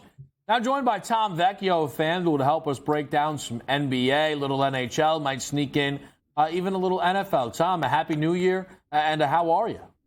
Yeah, happy new year. Thanks for having me. I'm doing great. Got to watch Canada lose today in the World Juniors, which is a highly specific World Juniors prospect tournament, and Team USA won. They didn't play each other, but Team USA advanced. Canada lost. It's all good. So you're happy about that. How do we feel that is USA starting to turn the tide? Yes, they are the odds-on favorite to win this tournament. There's also a lot of talk that this is the new golden era for Team USA hockey once the Olympics roll around. As I mentioned before, it'll be led by predominantly Jack Hughes, his brother Quinn Hughes, Austin Matthews, Jack Eichel, the Tkachuk brothers. Team USA hockey's in a great spot. What about the Connors, though, right? They got the Connors for Canada? Yeah, McDavid, of course, will be there. So will McKinnon and Cale Makar and all those players. But Team USA is deeper, and they also have better goaltending. And arguably three of the best defensemen in the world outside of Cale Makar with Adam Fox, Charlie McAvoy, two New York guys. So they're in a really good spot. How about that? Tom got me to break down junior hockey. All right. There we go. Hot start. Hot start for Tom. Tom, talk to me here. Then we might as well do the rest of the NHL while we're already here. What are you going to be betting on tonight's hockey slate? That's pretty simple. That's with Phil Forsberg for the Nashville Predators. 5+ shots on goal. His props at 3.5. It's -140. I'd rather just take the shot at +162 for 5+. He's averaging 3.9 shots per game. He's the sixth most shots in the league. First forward line, first power play, going up against Chicago. They're an absolute mess. Since the start of December, they're allowing the second most shot attempts per game and the number one most shots on goal. Absolute disaster for a team. He's hitting this at like a 40% clip, and if you convert, odds to probability, it's right around there, plus 162. That's like 38%, so it's right in line. And he's, of course, always an option to do it with the sixth most shots in the league. All right, my guy Pastrnak is out there on the ice already against Columbus. There was a moment I was going to get involved with a little bounce-back trend for Pasta's assist prop. I didn't. It lost, and I considered that was great. But now he's on a 3-game heater with assists, so I should have just stayed attentive on it. It's a lot. It's a busy time of year, Tom. I'm sure you can relate. I want to get into the NBA, but I'd like to actually start because you can actually speak to this as well as anybody because I know you do a lot with fantasy. And Andre Drummond checking in for Nikola Vucevic. Yes, you see that reaction there, right? I love it. I'm fascinated by it, right? This guy just checks in, 24 points, 25 rebounds in his first start for Vooch. He's had multiple 20-rebound games. He's only started 3 of them. What have you made of what Drummond is doing, and how does this kind of impact the stuff that you do, not only betting-wise, but even in the fantasy stuff? Well, Drummond's like always been this type of player where he just like pop off these like 18 and 18 game, 20 and 20 games. Like that's not new for him. Obviously, from a fantasy perspective, it's different because we live in like a salary cap world when you're playing DFS, and it's obviously very price sensitive. When the first game he's like 5,700, and the next game he's like 8,900. Those are obviously dramatically different. He has to do a whole lot more in order to reach fantasy value based on the salary. But he's still very effective on a point per dollar basis, and even in a matchup tonight, like going up against Embiid, like it's not the best on paper, but if the 76ers blow them out, like he could still be out there for 30-plus minutes in garbage time, racking up plenty of rebounds. So I think there's always going to be value as long as Vooch is still out. And whatever happens to them at the trade deadline, if they move some players, like there still could be an expanded opportunity for him going forward. And then he'll just be like the top center on the slate. And that's so. Was he? Were you on the slate? Well, okay, Jokic and Embiid, I got you. And Sabonis and Wemby as well. They also have center eligibility. So it's like it's a very touchy thing of like how you value him, who's a little bit less expensive, but he also doesn't have as much consistency as Jokic. Right. But of course, I would imagine the Jokic. I don't mind. Tell me, who is the most expensive player on the slate usually? Jokic? It's Embiid tonight. Or Luka? It's going to be Jokic. It's going to be Antetokounmpo, give or take, who's ever there. Okay. All right. There's a little fantasy NBA, which, by the way, Andre Drummond has already got 2 rebounds here. It's early, but I was thinking about taking his unders, just figuring out maybe Embiid will foul him out. But that's where it's like, oh, I think I'm so smart, and then he plays 22 minutes and still finishes with like 20 and 20 because that's just what he does on his per minute basis. But let's get into some of the stuff that you like tonight. Here, we'll start with New Orleans and Brooklyn. We talked earlier with Coach James Young. He's going to back the Pelicans minus the points in this matchup. What are you looking for? Yeah, I was listening to that segment, and he was saying that they're pretty solid against defending the 3. They're right around the league average, actually below the league average in terms of most threes allowed per game.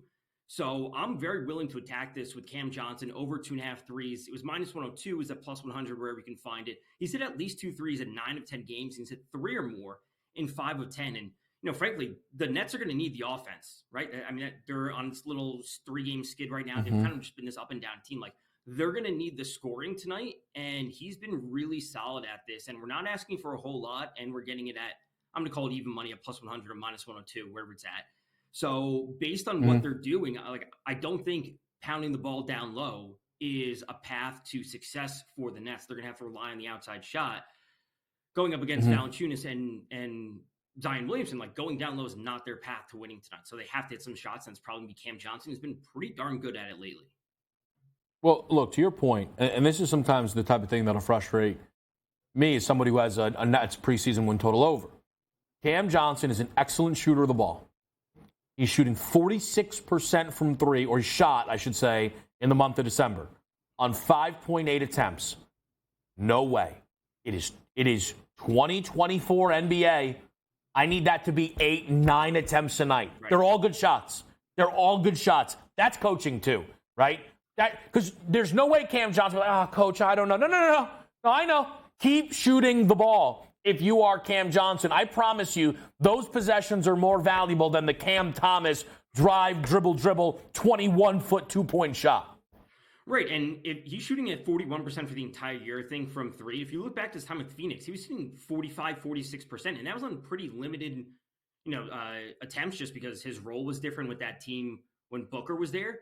But, like, you give him the volume, he can hit at 40%, and those attempts, like you said, they need to be up on a nightly basis. Like, he's probably behind Bridges. He's probably their best consistent scorer behind Bridges. I'm not going to say as explosive as Cam Thomas, but certainly look consistent. Efficiency-wise. Yeah.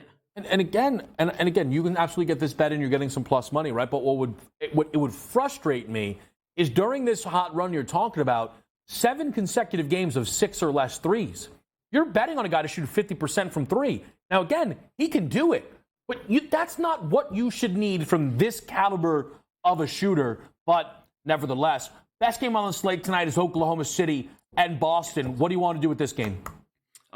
Go straight to Porzingis for rebounds, over 8.5 rebounds, minus 104. I like pace-up spots for Boston because we know how good their offense can be, and if you just give them extra possessions, that's something that's only going to benefit them. They're 19th in the league in pace. OKC's up at 6th.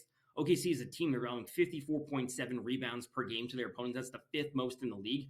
And matchup perspective, I think it's fine going up against Chet Holmgren. They're going to rotate Horford in there, whatever it might be. But I do like this spot for Porzingis, who has really picked up his rebounding in some recent games. So pace of spot, a lot of points tonight in that game. And I would take OKC with the points as well. Would you? Yeah, I was going to ask you what you would lean on the side. If I'm not betting the side, I would actually just push towards Boston. They would be in we need to start talking about this win streak, if not for an overtime loss at Golden State. It would be double digits right now. They're currently on a 6-game win streak, and before that, we're on a 5-game.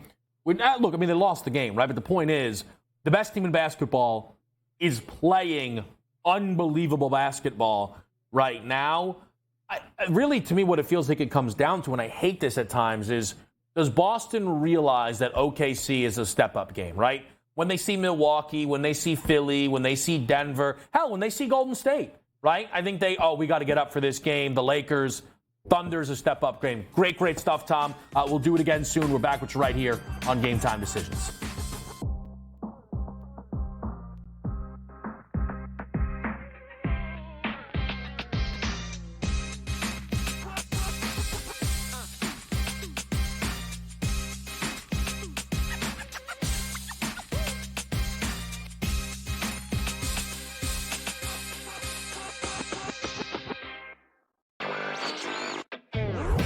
States to legalize sports betting and finally, quietly, legalizing the online portion. And that, of course, is Delaware. Delaware offered parlay cards through their lottery for years. And the local retailers didn't want to lose that money. They didn't want to lose the guys that were coming in to fill out those parlay cards. And, they're buying some beef jerky and chips on the way out of the store as well. Newswire. Only on SportsGrid. Your gut says Miami is going to win, and you should take the over. Your gut also said your NFT selfies would only go up in value. They didn't. But your head is on SportsGrid and knows the QB is in concussion protocol. The backup has a 45 QBR against the zone coverage. The New York D has the most sacks in the league. So yeah, trust your head. It's smarter to be on SportsGrid.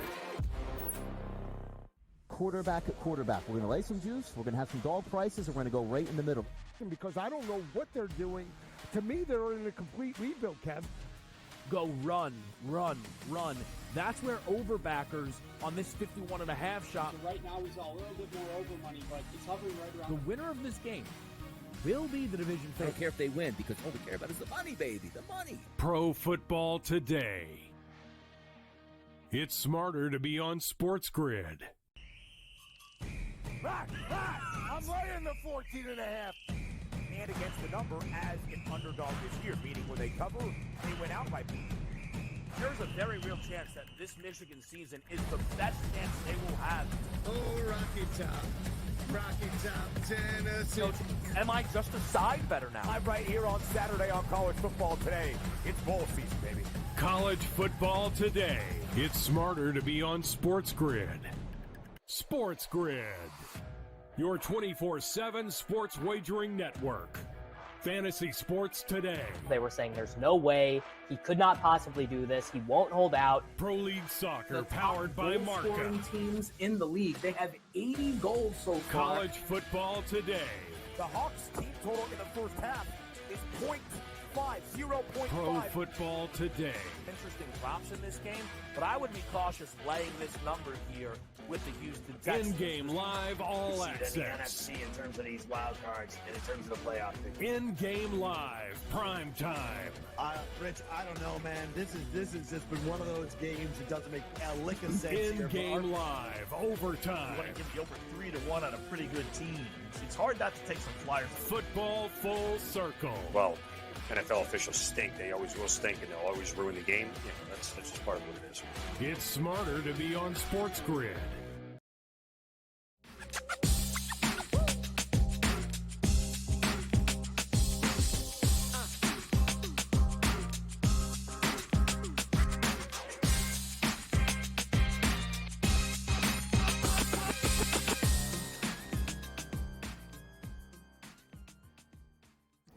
Welcome back right here on SportsGrid. I'm Kevin Walsh. I'm joined by my good friend Joe Lisi.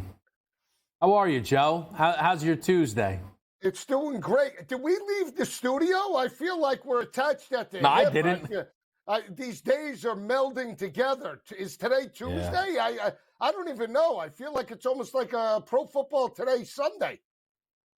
Honestly, yeah, it's a little scattered, but we're here. Look, we got to reset yesterday and everything that we were given from the college football world, and a brief look ahead to what we'll be breaking down 6 days from now between Washington and Michigan. Look, the head-to-head game for you and I. So it's funny, we were head-to-head in the Texas-Washington game, but the reality, I think, for us both is we didn't even care at that point. All that mattered was the Rose Bowl. And Michigan gets the job done. And, I've obviously had a little bit of time to kind of take in the game and the way it played out. And everyone's talking about the fourth down quarterback power play call by Alabama. And it was atrocious, Joe. But realistically, 20-13 lead, 4 minutes to go in this football game, and they gave up a 75-yard touchdown drive to Michigan. That should never happen.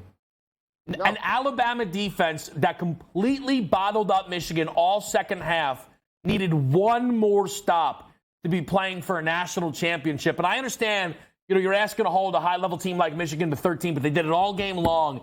They needed one more stop, and I don't think Michigan and what they were able to do on that drive probably gets enough credit. And, that's really, again, the difference in the football game. No, it was the 4th and 2, right? Corum coming out, he catches the pass. They get the illegal block in the back that set them back to the 50. But before, they had all the momentum of that standpoint for their offense. I will say, I do criticize Nick Saban and Tommy Rees when they had the ball with about 6 minutes left, and they didn't go for the kill shot, right? They were up, 4 or 3 at that point? They were up 4 and opted for the field goal to go up 7. You believe in Jalen Milroe. You believe in your offense. You go get that touchdown and solidify the ball game. It's signed, sealed, and delivered, right? They didn't do that. Yeah. They played for the field goal, which allowed J.J. McCarthy and that offense to drive 75 yards down the field. And then once Michigan did, in fact, punch it in overtime, it's like the offense didn't have enough confidence. That whole set, after Milroe breaks contain and he gets the first down inside the 10, Tommy Rees laid up in terms of those play calls. Yes, look, there's no doubt, right? They come out after a 15-yard Milroe run, and they go to McClellan twice in a row. Now, maybe those were some read option plays, and Milroe made the wrong read, right? And there was some talk that maybe on the 4th and goal play call, Milroe kind of misread it and should have played it a little more on the angle instead of running in straight. But they didn't give Milroe any options on that play. There was no passing opportunities there. And again, that's why, look, for me, that was such a difficult thing to watch out because it felt like Bama didn't even give themselves a real chance on that final play call. How impressed, though, Joe, did you leave this game with Michigan? Overall, McCarthy ends up throwing for 221 yards and 3 passing touchdowns, and Blake Corum ran for 83 and a score. I was more impressed with the interior offense and defensive line play, and I'll tell you why. Number one, they protected J.J. McCarthy in critical, third downs, and he didn't get sacked, right? There weren't as many quarterback pressures as Jalen Milroe was under duress all night long. And then when they had to run the football, Kev, right, that 75-yard drive, they get it from Corum, and they also get it in the overtime period when their backs were against the wall. That's where they showed some resolve that, if we're watching that ball game over the last, 7 or 8 years, Alabama's making those plays, right? That's Alabama-style football, and they took it to the Crimson Tide. So I was very impressed, and they do deserve, I will say, to be maybe a 4-point favorite because when you saw Texas last night run the football for an average of 7 yards per carry, that has to be the matchup going up against Michael Penix next Monday night.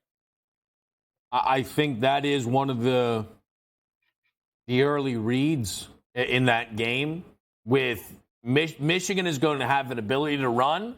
And, look, they're not going to be as sloppy with it as Texas was. And it's so odd, Joe, but we obviously did that whole game on air. And we've watched countless games on air, so this isn't why. I felt like the Texas offensive possessions just were not registering in my brain. Like, I can take you through how Washington was getting down the field and what Penix was doing. But it felt like I would just pick my head up. It's like I never saw a Texas offensive drive. But they did average 6.4 yards per carry. They did average 7.4 yards per pass. I mean, Quinn Ewers ended up throwing for 300. Like, you look at this game, Joe, right? The total yards for Texas, 34 less yards. Yeah. But it felt like they weren't. It felt like they were being routed. It is truly one of the oddest games, this season, and it had one of the most ridiculous finishes we've seen in college football all year. Yeah, it was amazing. Think about it. Quinn Ewers, because I had his total, right, 287.5. He had 92 passing yards at half. Xavier Worthy and A.D. Mitchell had one catch heading into the last 5 minutes of that ball game. And Xavier Worthy had 7 yards. All of the yards were basically accumulated, Kev, over the last 7 minutes of that ball game, right? Their defense finally gave them stops. They finally went up tempo. If you go back and look at the play-by-play, 80% of the first downs were running plays up until about 5 minutes left in the fourth quarter. They never gave Quinn Ewers an opportunity on first down to throw the football. It was amazing. Even when they were down by 13 points in the fourth quarter, he's running the football on first and second down. So I don't know what the game plan was for Steve Sarkisian. All I can tell you is when you look at the box score and you look at what Michael Penix did, 430, McMillan, Polk, Aduze, all with huge days. And then to know that you went down with Quinn Ewers throwing for 300 and Sanders as your star wide receiver outside of Xavier Worthy and Mitchell, that's a fault on Sarkisian. I'm sorry, it is. Look, I totally agree. And, a lot of people attacked Kalen DeBoer for the decision-making, right? When they threw the football on a 3rd and goal as opposed to running the ball. And people felt they could have just, taken knees instead of the Dylan Johnson rush plays that led to the injury that gave the timeout. But 2 problems. One, what in the hell were the 4 play calls, Joe, with the game on the line? This team got down to the 12-yard line, had 4 shots at the end zone, and gained -1 yards. Crazy. No laser passes, by the way, from a strong arm in Quinn Ewers. Lob balls that barely had a chance. And again, we can always critique play calling. The decision to go for 2, I know I've talked about it a lot. I know I talked about it all last night. I was chewing your ear off about it. We were off air, and I still couldn't get over it. But, Joe, it is your job more than anything else is to give your team the best chance to win by getting the very, very simple things correct. Correct. And the simple idea of a one-possession game, staying a one-possession game if another team makes a field goal, and Sark not knowing that, it was unforgivable what we saw last night. It really was. Kev, absolutely. But we see it time and time again, these head coaches. How about you're trailing by 2 possessions? Yes. There's 6 or 7 minutes left in the game, and the offense is staring at the sidelines as the play clock goes down to 0. Like there's no sense of urgency. They think they have eternity to get back into these ball games. I don't understand why coaches don't understand clock management and the ability to go for 2 or really play the game out, right? If this happens, if A happens, we're going to do B. If B happens, then we're going to do C. You need to have contingency plans in place to understand and put your team in a position to win. And we see it in the college game. We see it in the NFL game each and every week. The one thing that drives me nuts is when a team that's trailing by double digits thinks that they have, and they let the play clock go down on every possession down to 5 or 6 seconds. Now you're wasting 40 seconds of time. Wake up. To your point, the touchdown drive that made it a 6-point game where I was asking them to go for 2, right? Started with a 3-yard run by C.J. Baxter. We also lost in the midst of this all, 4th and 4 at the 7-yard line, and they kicked the field goal. Yeah. And, people go, what if they didn't get it? But what if they got it? You know what would happen if they got it? Right? Texas would be the national champions, or it would be tied or whatever, or, they'd be in the game. You know what I mean? Like, just so bad. I'll ask you this. You don't have to tell me who.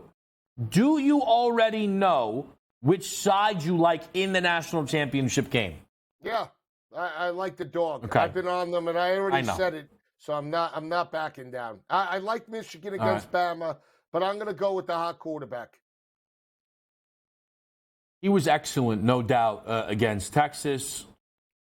Total's really interesting, Joe. Really interesting, because there's a lot of advantages for Michigan, but we saw it in the second half. That's not a team, and I know this is why you probably won't be on them again. They didn't play with a lead the way you like to see a team play. Washington did. But again, we'll talk about it when it's time. Great stuff, Joe. Dave Sharapan up next.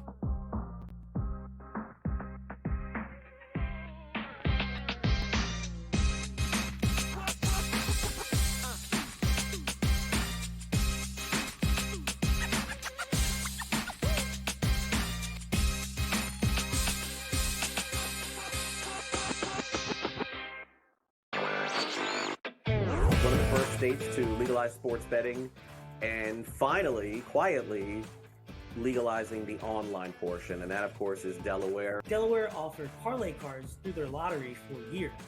And the local retailers didn't want to lose that money. They didn't want to lose the guys that were coming in to fill out those parlay cards, and they're buying some beef jerky and chips on the way out of the store as well. Newswire, only on SportsGrid. Your gut says Miami is going to win, and you should take the over. Your gut also said your NFT selfies would only go up in value. They didn't. But your head is on SportsGrid and knows the QB is in concussion protocol. The backup has a 45 QBR against the zone coverage. The New York D has the most sacks in the league. So yeah, trust your head. It's smarter to be on SportsGrid. Quarterback at quarterback. We're going to lay some juice. We're going to have some dog prices, and we're going to go right in the middle. Because I don't know what they're doing. To me, they're in a complete rebuild, Kev. Go run. That's where overbackers on this 51.5 shot. So right now we saw a little bit more over money, but it's hovering right around. The winner of this game will be the division I favorite. don't care if they win, because all we care about is the money, baby. The money. Pro Football Today. It's smarter to be on SportsGrid. I'm laying the 14.5. And against the number as an underdog this year, meaning when they cover, they went out by there's a very real chance that this Michigan season is the best chance they will have. Oh, Rocky Top. Rocky Top, Tennessee. Am I just a side better now? I'm right here on Saturday on College Football Today. It's bowl season, baby. College football today. It's smarter to be on SportsGrid. SportsGrid, your 24/7 sports wagering network. Fantasy sports today. They were saying there's no way he could not possibly do this. He won't hold out. Pro League Soccer, powered by Marca. Scoring teams in the league. They have 80 goals so far. College football today. The Hawks team total in the first half is 0.5. Pro football today.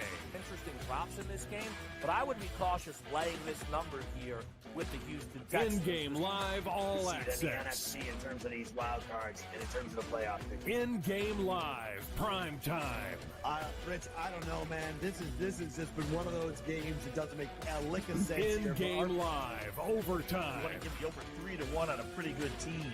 It's hard not to take some flyers. Football full circle. Well, NFL officials stink. They always will stink, and they'll always ruin the game. Yeah, that's just part of what it is. It's smarter to be on SportsGrid.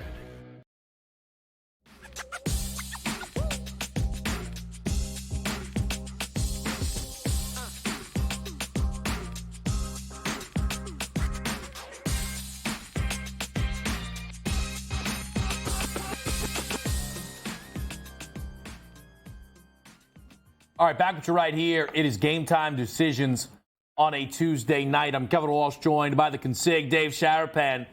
Dave, Happy New Year. How are you? Happy New Year, sir. I'm great. Excited to be here. Excited to hear how your day went yesterday. Big games. And even more excited when I hear Foster do that countdown. I mean, he brings it in like a jazz station, like a bass. I like it. 3, 2, 1. Yeah. Kids got it going on. What else can you say? I love it. Dave, yesterday, little Rose Bowl, little Sugar Bowl. Wow. Just talk to me from the handle. I just got a thing sent to my phone. Apparently, the Rose Bowl was a top 10 most viewed telecast ever.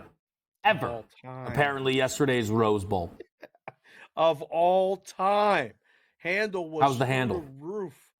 The futures, everything. There was a lot of people, you might know one or two, who had Bama futures at ridiculous prices. And I hate to even bring it up, but there was a lot of people watching that game, a lot riding on that game. A lot of people thinking that game was this, whoever won that game is the national champion. And the way Michigan won and celebrated, they kind of forgot that there was another game. And then that game turned into, K-Dub, we got to do something about these halftimes. I mean, it was late out here when that thing ended, that second game. But it was late, and it lived up to the billing. I don't know how Texas got back into it. I don't know what Washington was doing. But it was a Husky kind of night. So, listen, Wolverines and Huskies in the national championship. We got 6 more days to talk about it until we see it. I cannot wait. The 2 semifinal games lived up to the billing. And now we got this. Great job by the boys here putting this line up. What was your first thought when you saw this number, K-Dub? First time all year Washington's been given respect. Right? The look-ahead The same number that it was against Texas. Yeah, look-ahead number was 7. See, here's the thing with those look-ahead numbers. And I guess this is where, right, because they're lower limits. But there's no world where Washington was beating Texas and then going to be 7 to Michigan unless Michigan beat Bama by 20. Correct. That was a little bit of a speculative line, as well as a lot of times the book puts those out like the bat signal, like Commissioner Gordon used to put out for the Batman. Just put it out there, see if he shows, and see what they show us. So you put the look-ahead lines out.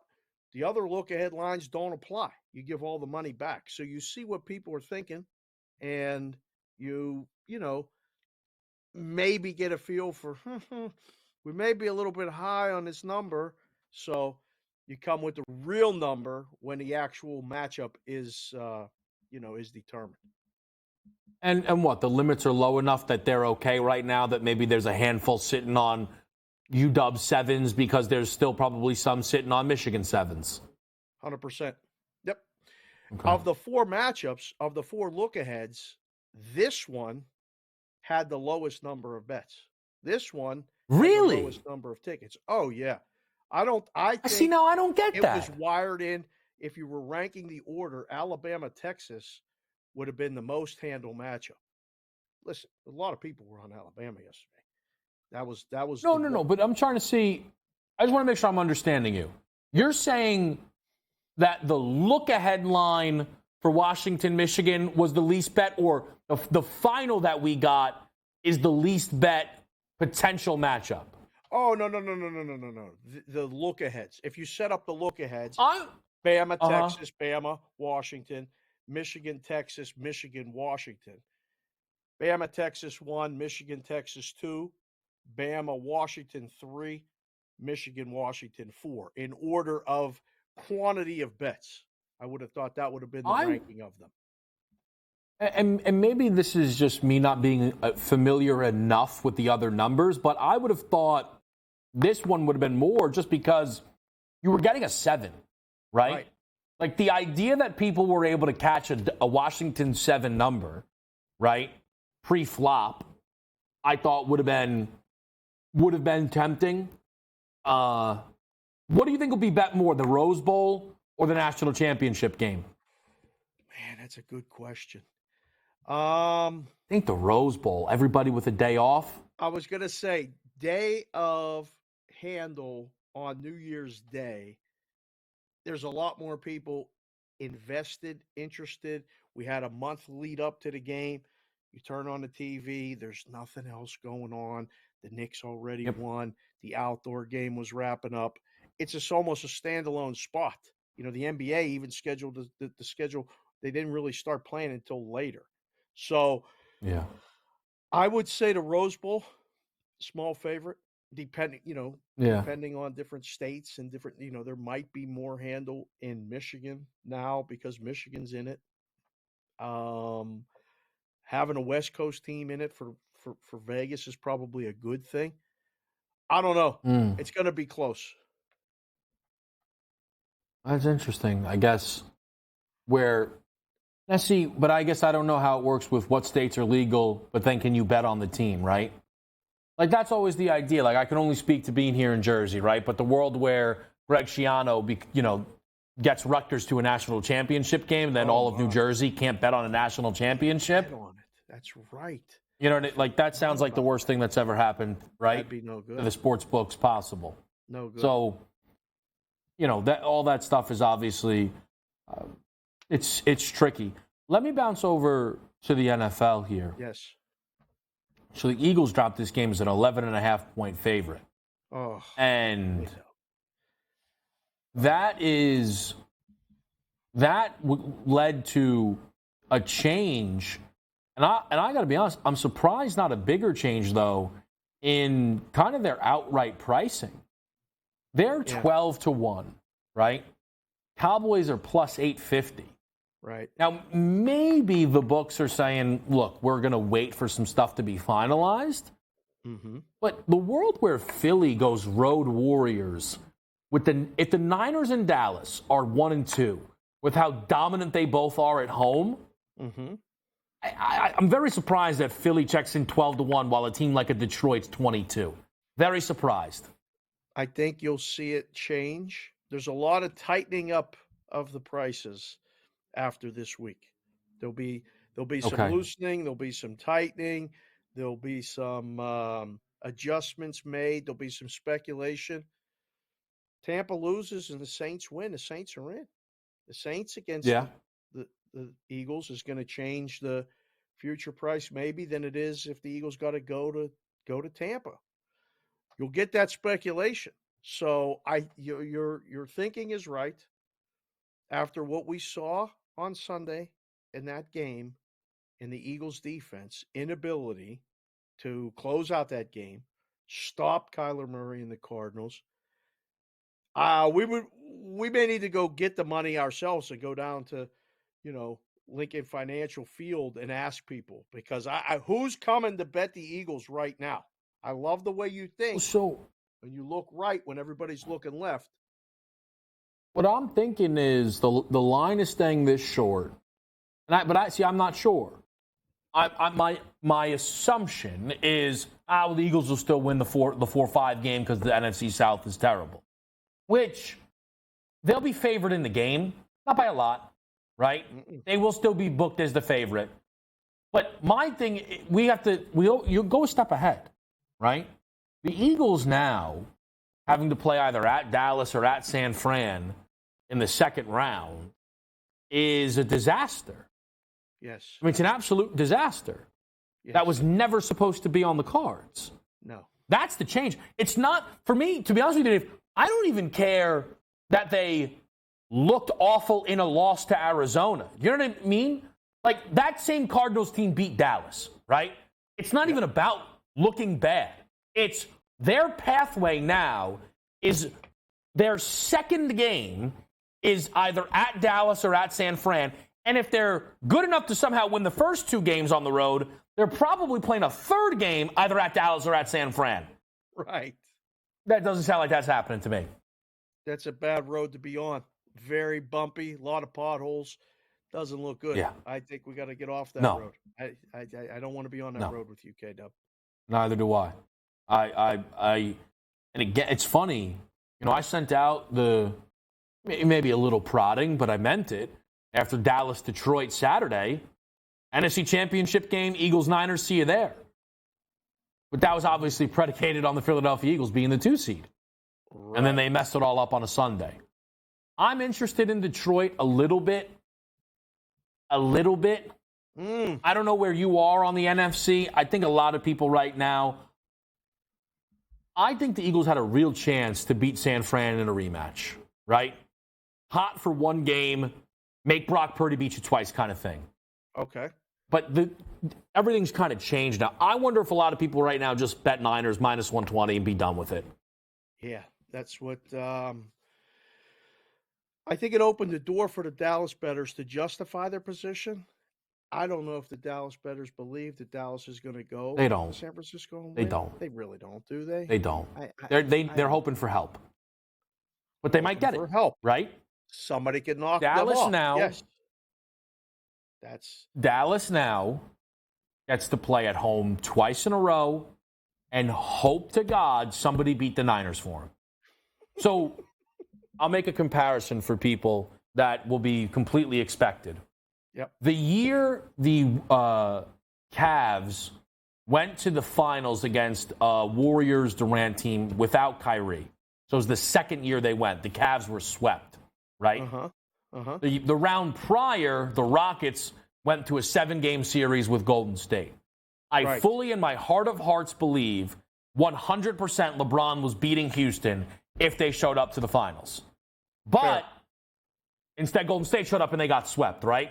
The only team that was going to eliminate them was the Rockets in that moment. Where for Dallas is like, look, we will smash all of you. Unless we got to play the Niners again, in which case, we've seen this movie year in and year out. I don't know if they'll smash. I don't know. Detroit. Again, I think a Detroit rematch is dangerous. I agree with you. I'm saying I think this is the Dallas. All these people with these Dallas positions who I right now, frankly, am very bothered by, right? Oh, I made a great all right, good for you. You got an 11.5-point upset in week 17 to justify your position. You had a bad number on all year. Good for you, okay? You all took Eagles win total under, and you're still going to lose the bet. You're still going to lose that bet, which is incredible. For the record, I think the guy reported. I don't know what that was about. I mean, don't even. But I've never seen who gets so angry. They forget they have a professional job to coach a football team, and they just keep going for two. Have you ever seen something so sloppy? Point. I don't know. I've never seen something so sloppy. Caught up in the whole thing. I don't know. I couldn't believe it. After the penalty, just lined it up and kicked the extra point. Let's win this thing on defense. Yeah. Whole nother story. Sorry to bring it up. No, but it was a stunning thing. Man, it goes quick. It goes quick. I tell you though, we are eventually going to be having to bring in some college basketball. Just looking out there right now, this FAU team, they stink. They're down at half. No good. To Eastern Carolina. FAU's terrible. FAU is terrible. Thanks, Dave. We'll See talk you later. soon.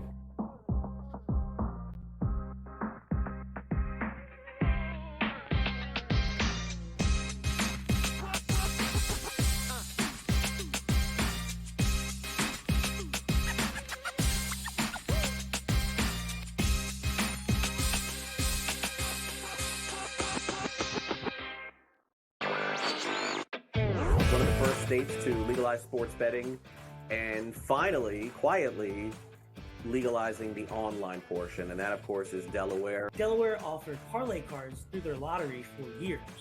And the local retailers didn't want to lose that money. They didn't want to lose the guys that were coming in to fill out those parlay cards, and they're buying some beef jerky and chips on the way out of the store as well. Newswire, only on SportsGrid. Your gut says Miami is going to win, and you should take the over. Your gut also said your NFT selfies would only go up in value. They didn't. But your head is on SportsGrid and knows the QB is in concussion protocol. The backup has a 45 QBR against the zone coverage. The New York D has the most sacks in the league. So yeah, trust your head. It's smarter to be on SportsGrid. Quarterback at quarterback. We're going to lay some juice. We're going to have some dog prices, and we're going to go right in the middle. Because I don't know what they're doing. To me, they're in a complete rebuild, Kev. Go run, run, run. That's where overbackers on this 51.5 shot. Right now, we saw a little bit more over money, but it's hovering right around. The winner of this game will be the division I favorite. don't care if they win because all we care about is the money, baby. The money. Pro Football Today. It's smarter to be on SportsGrid. I'm laying the 14.5. And against the number as an underdog this year, meaning when they cover, they went out by. There's a very real chance that this Michigan season is the best chance they will have. Oh, Rocky Top, Tennessee. Am I just a side better now? I'm right here on Saturday on College Football Today. It's bowl season, baby. College Football Today. It's smarter to be on SportsGrid. SportsGrid, your 24/7 sports wagering network. Fantasy Sports Today. They were saying there's no way he could not possibly do this. He won't hold out. Pro League Soccer, The powered by Marca. Scoring teams in the league. They have 80 goals so far. College Football Today. The Hawks team total in the first half is 0.5. Pro Football Today. Interesting props in this game, but I would be cautious laying this number here with the Houston Texans. In-game live, all access. The NFC in terms of these wild cards and in terms of the playoff picture. In-game live, prime time. Rich, I don't know, man. This has just been one of those games that doesn't make a lick of sense here. In-game live, overtime. You want to give the over 3-1 on a pretty good team. It's hard not to take some flyers. Football full circle. Well, NFL officials stink. They always will stink, and they'll always ruin the game. That's just part of what it is. It's smarter to be on SportsGrid.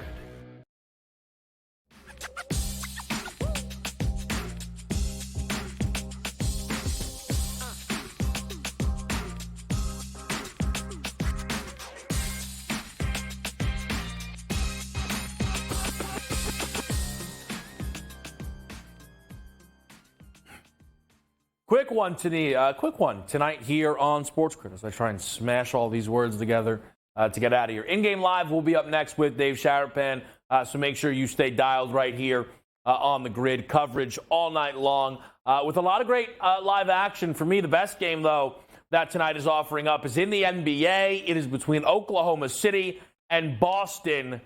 Thunder Celtics, I'm going under 240. JT and SGA are two of the best in this league. But that's both sides of the ball. These are both top two-way players. And the reality is these teams are full of them. Whether that is Jaylen Brown, Derek White, Chet Holmgren, right? These teams are both top 6 in offense and defensive rating. They are 2 of just 4 that are top 10 in offense and defensive rating in the league. And when you look for OKC, they played Denver twice, 239, 236.5 for those totals, both unders. They played Philly, 230.5 was that total. Boston's played Philly 3 times. All of those games booked underneath 230 points. And yet we pop up at 240 tonight. I think this is a bit of an overreaction for what we've seen sometimes from these teams when they play the outsiders, the not elite. And make no mistake about it, OKC is deserving of a seat at the table right now from what we've seen early season as an elite team. JT is the best player on the best team in the NBA. That is exactly what the Boston Celtics are. Winners of 11 of their last 12 games. I do lean towards Boston tonight here with a little bit of a statement game against the Thunder. Just a little reminder for an OKC team that keeps humbling the Denver Nuggets. I feel like Boston can put them in their place. Elsewhere for the NBA, give me John Morant over 7.5 assists. Great spot tonight against the Spurs. Team total listed at 123.5. A lot of opportunities for Ja. We saw him only once this year playing a game where Memphis scored 120 plus. He had 11 dimes in that game. He still had 8 plus though in 4 out of the 6 since returning, as well as Golden State laying the 3 in a quadruple bounce back spot. Losers of 3 in a row. They need it. They get it against the Magic. We'll see you next time here on Game Time Decisions.